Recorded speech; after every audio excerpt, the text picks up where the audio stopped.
pumagitna ng kapatid mo dahil sinasabunutan ako ng asawa mo. Pagkatapos, tinulak siya ni Melanie. Yun ang totoo.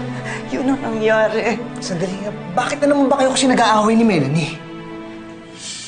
Siya ang nagsimula. Nagtatanong lang ako tungkol sa anak ninyo. Teka nga muna, Emma. Bakit ba hindi ikaw ang tanungin ko? Ikaw ba talaga ang ama ni Aliyah? O baka naman ang totoong ama niya ay si Dean? Sagutin mo nga ako, Eman. Magsabi ka nga sa akin ng totoo. Pwede ba sagutin mo ako? Ano ba ang totoo? Ikaw ba talaga ang ama ni Aliyah?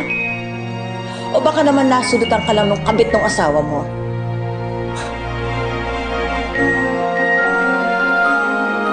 Sino nagsabi sa inyo niyan?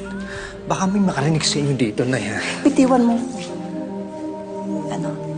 Totoong sinasabi ko, ano, ha? Totoong sinasabi ko? Anak mo ba talaga si Aliyah?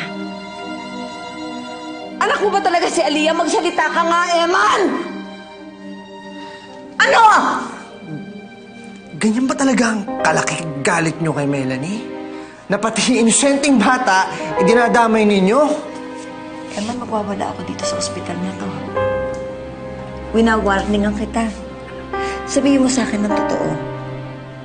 Ano ba? Tatay ka ba talaga ni Munding? Kasi pagka hindi, pag nalaman ko na ang ama niya itong si Dean at hindi ikaw ang tatay niya, hindi ko matatanggap yung bata na yan.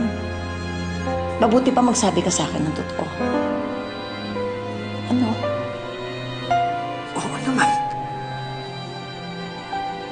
Natural, masama yung tingin ng mga tao kay Melanie. Mag-iimbento sila ng kwento para idiin at pag-usapan yung asawa ko.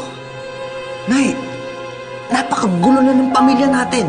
Palalalain niyo pa dahil sa mga sabi-sabi. Sana nga, Emma, nagsasabi ka sa akin ng totoo. Sana nga hindi chismis lang itong sinasabi mo sa akin o yung mga naririnig ko. Pwede ba asikasuhin mo na yung kapatid mo?